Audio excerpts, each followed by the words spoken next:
वर्ष में पलायन को रोक दिया जाएगा। कैसे रुकेगा आप समझ लीजिए।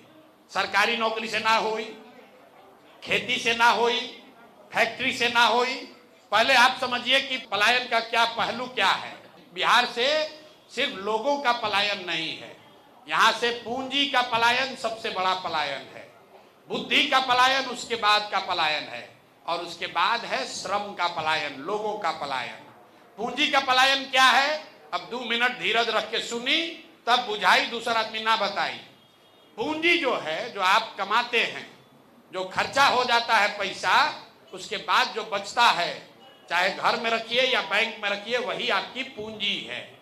तो ये पूंजी जो आप बैंक में रखते हैं, तो पूरे बिहार से हर आदमी बैंक में कुछ ना कुछ रुपया रखा था, और बैंक का ये काम है कि वो पूंजी आपको जो लोन के तौर पर देता है, काम करने के लिए, बिजनेस करने के लिए, घर बनाने के लिए, गाड़ी खरीदने के लिए, खेती करने के लिए, इसको RBI, reserve bank of India, एक आंकड़ा जारी करता है, सीडी रेशियो, कितना पैसा बैंक में जमा हुआ और कितना पैसा बैंक वालों ने ऋण के तौर पर समाज को वापस किया। तो पूरा देश में व्यवस्था बा कि जितना रुपया हमने के बैंक में देश भर के आदमी रखा था, उनमें से कम 70 रुपया लोन के तौर पर बैंक को वापस देना है। ये रूल है, इस बैंक का स्वेच्छा नहीं है, उसको देना ही देना है। ऐसा नहीं कह सकता है बैंक कि सारा पैसा ले लिया और सब पैसा ले जाके स्टॉक मार्केट में लगा दिए। उसको 70% पैसा समाज को वापस देना है, इसको कहते हैं सीडी रेशियो। बिहार में क्या एक रेशियो कितना? देश में अभी भाई सीडी रेशियो 74, मतलब 100 रुपया अगर बैंक में हमनी के जमा के लीजिए भारत के लोग, तो 74 रुपया बैंक वाला लोग लोन के तौर पर देलस। बिहार में क्या भाई? बिहार में सीडी रेशियो बा 40%, मतलब अगर हमनी के 100 रुपया बैंक में रखा था लीजा, तो 40 रुपया लोन के मिला था, 60 रुपया कहाँ जाता? बैंक वाला अपना इजा खंदक खोन के गढ़ा में तो पैसा रख ले नहीं के, वो पैसा कहाँ गया? वो पैसा बैंक वालों ने दूसरे राज्यों में भेज दिया, जहां पर उद्योग धंधा लग रहा है, जहां रोजी रोजगार हो रहा है। एक असर क्या होता? पिछला फाइनेंशियल ईयर में, पिछला वित्तीय वर्ष में बिहार की गरीब जनता ने कुल मिलाकर 4,21,000 करोड़ रुपया हम लोग बैंक में जमा किए। जितना बैंक बा सब मिला के 4,21,000 करोड़ रुपया बिहार के आदमियों में जमा कैलन। सीडी रेशियो अगर 70 रही राज्य देश के औसत के बराबर, तो 2,80,000 करोड़ रुपया बिहार में इन्वेस्ट होके के चाहत रहे, लोन मिले के चाहत रहे। लेकिन चूंकि 40% ही सीडी रेशियो है, तो 1,61,000 करोड़ रुपया यहाँ के लोगों को कर्ज के तौर पर मिला। बाकी पैसा कहाँ गया? बाकी पैसा चला गया गुजरात, आंध्र प्रदेश, तेलंगाना, केरल, महाराष्ट्र, आंध्र प्रदेश। वहां पर सीडी रेशियो कितना है? वहां पर सीडी रेशियो है 90, 95, 100, 105। तो एसबीआई में पैसा आप रख रहे हैं नरकटियागंज में, और एसबीआई तेलंगाना में, हैदराबाद में लोन दे रहा है। तो 1990 में जब लालू जी बनलन मुख्यमंत्री, 1990 से लेकर पिछले साल तक बैंकों ने 26 लाख करोड़ रुपया, ध्यान दी, 26,35,000 करोड़ रुपया बिहार का पैसा, आपका हमारा बजट का पैसा बैंक वालों ने बिहार से भेज दिया दूसरे राज्य में। आप अंदाजा लगाइए, 26 लाख करोड़ रुपया अगर बिहार में उपलब्ध रही, तो कितना ज्यादा लोग यहाँ पर खेती में बढ़िया करता, कितना लोग रोजगार करता, कितना लोग घर बड़ा बनाता, कितना लोग गाड़ी नया खरीदता। अब आप कहिएगा भैया ये रउआ बतियाओ तो नहीं, दूसर तो कोई बोलते नहीं थे।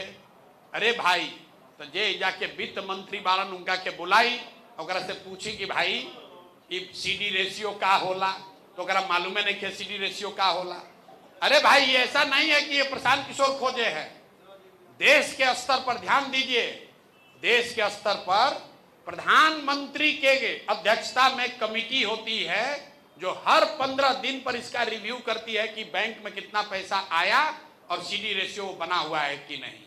आरबीआई और फाइनेंस मिनिस्टर इसको बेजाबता कर कमेटी बा। राज्य के स्तर पर मुख्यमंत्री उस कमेटी के चेयरमैन हैं, लेकिन जैसे बिहार में सिपाही, दरोगा, बीडीओ, सीओ, टीचर मुख्यमंत्री के सरकार के बात नहीं माना, तो इसे बैंक वाला भी बात नहीं मान रहा है। और कोई सुनने वाला नहीं है।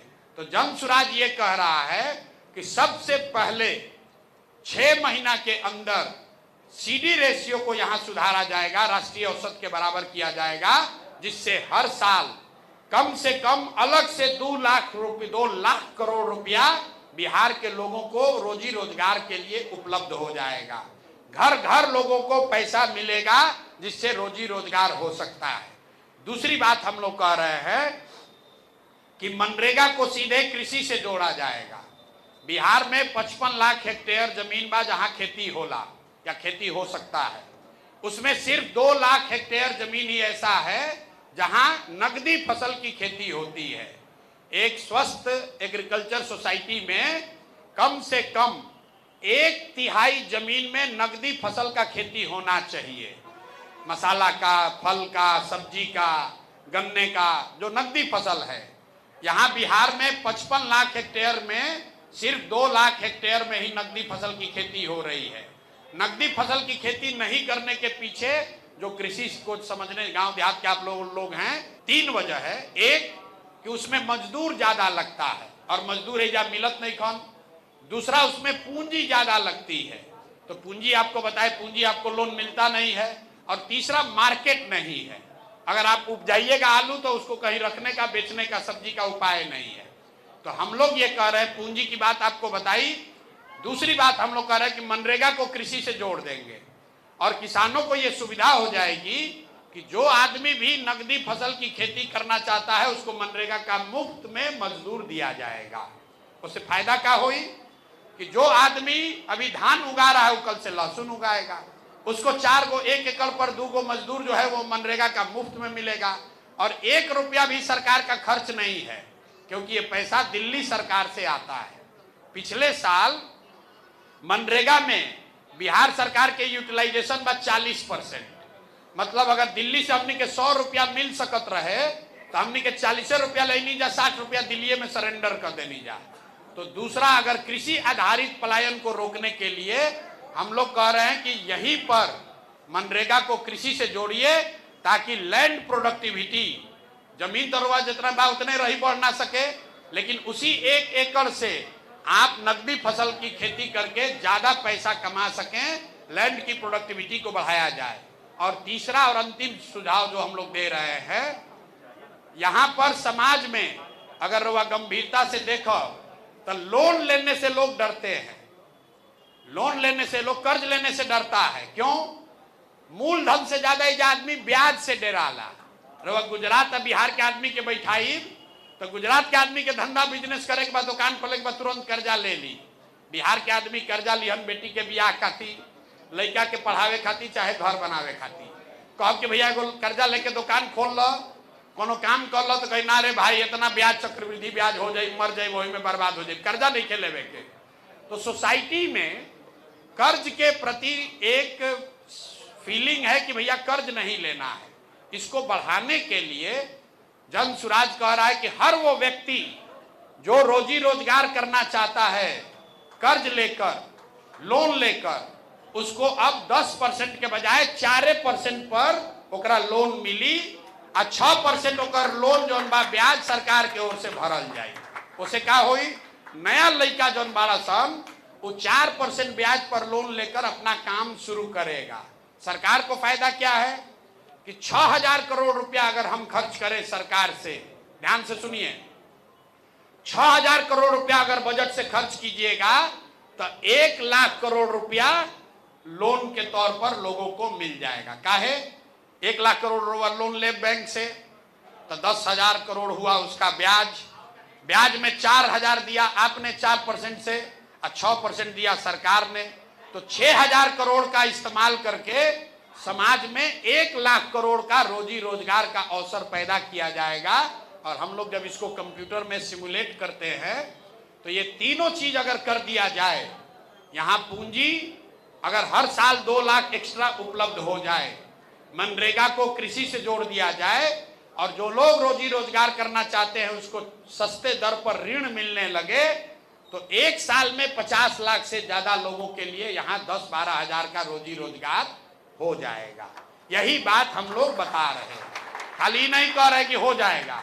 उसका पूरा ब्लूप्रिंट दे रहे हैं एक लाइन में कि पूंजी के पलायन को रोक के बुद्धि का पलायन रोका जाएगा, और जिस दिन पूंजी और बुद्धि का पलायन रुक गया उस दिन श्रम का पलायन, व्यक्ति का पलायन अपने आप रुक जाएगा।